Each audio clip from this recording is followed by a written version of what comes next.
Hola compañeros, les extraño tanto. I miss you guys so much. It's been a very busy week. We've had a lot going on with our Level Up Cycling movement team. And it's just between that, work, family, it's just got me super busy.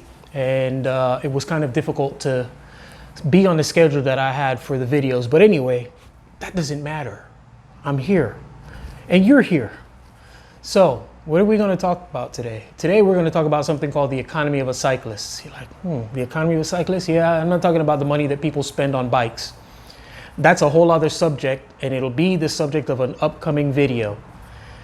If you had a bad time on the bike, chances are you'll think it's one of two things. You'll think it's you got your nutrition wrong, or you think that you still need to work on your fitness a little bit. And those two things could be very valid, but those are only two things that make up the economy of a cyclist.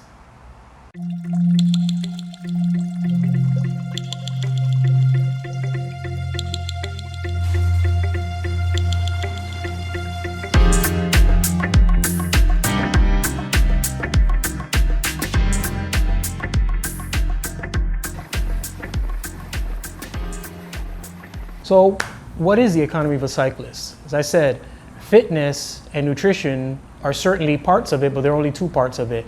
So let's take fitness as the first part of the economy of a cyclist. Your fitness has to do with your heart conditioning and your lung conditioning, basically your ability to do aerobic work.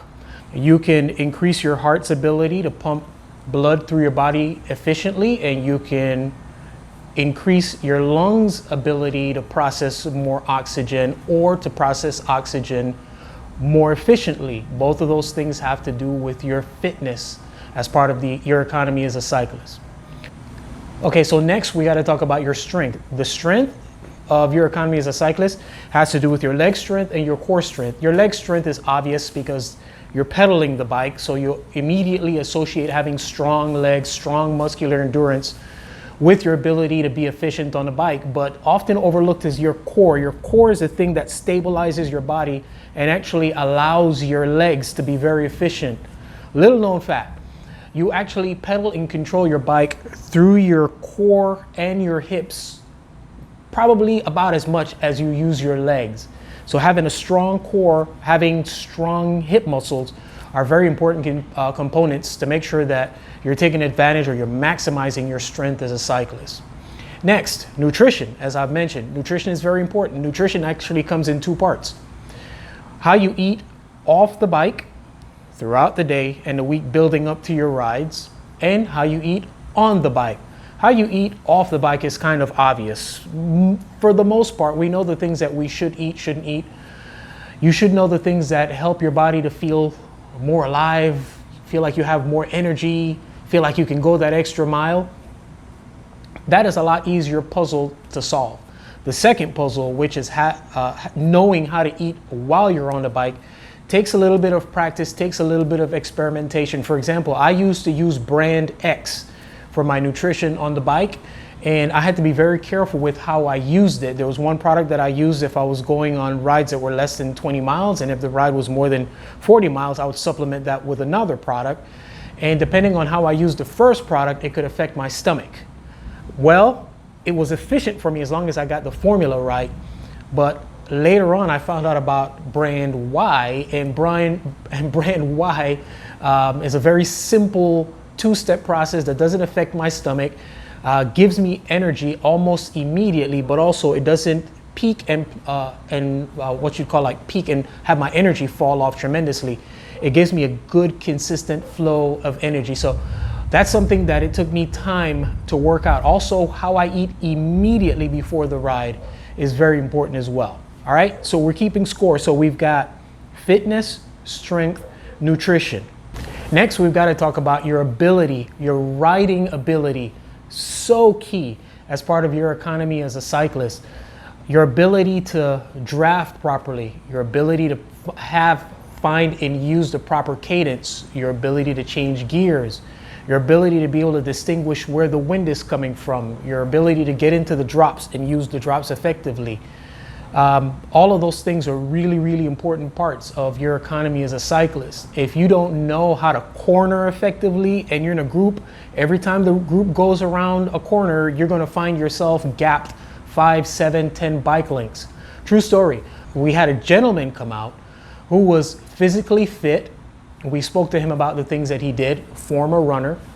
But every time we went around a corner, dude was getting gapped. And it's not that he didn't have the physical ability to keep up with the group, barring a few things. He just didn't have the ability to learn how to corner the bike the right way so that he wasn't getting gapped. He was keeping his momentum.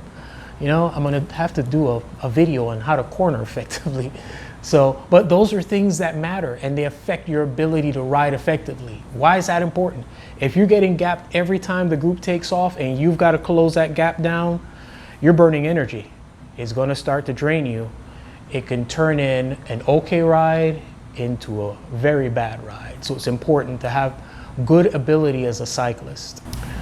Next part of your economy as a cyclist is your recovery. That's probably my favorite part. I am notorious for taking naps. Yes, I take a nap pretty much every day. It's not a long nap, but it's a nap enough to get my body to feel awake and alert.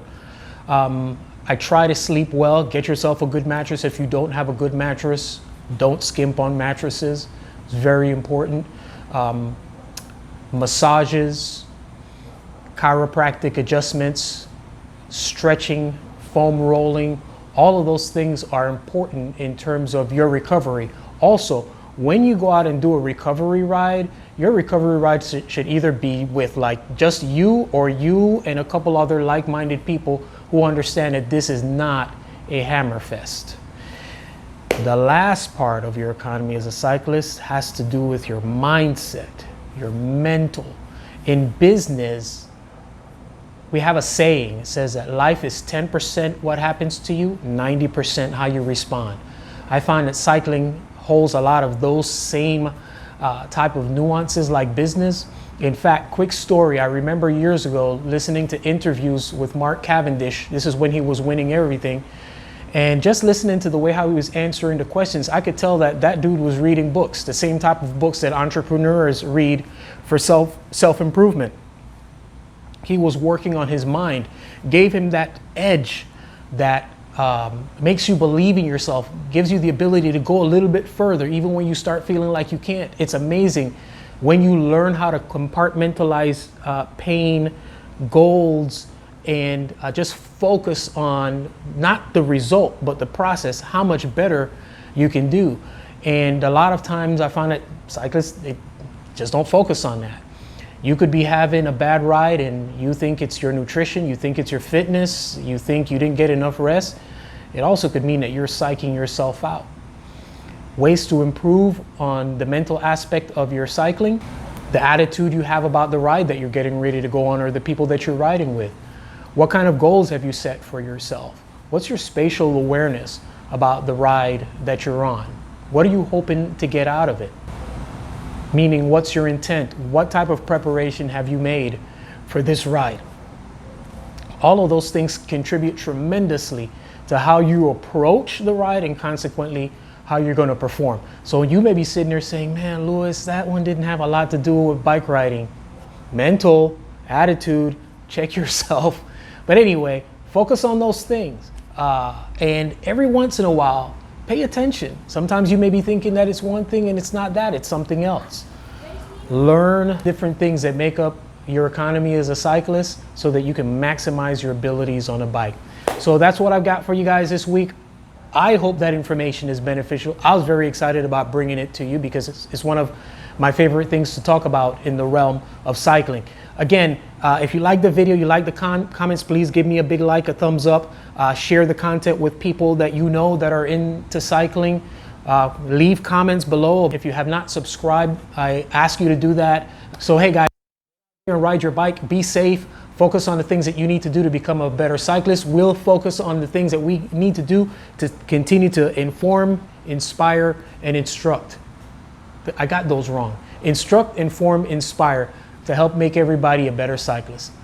Thanks for watching, guys. Be blessed.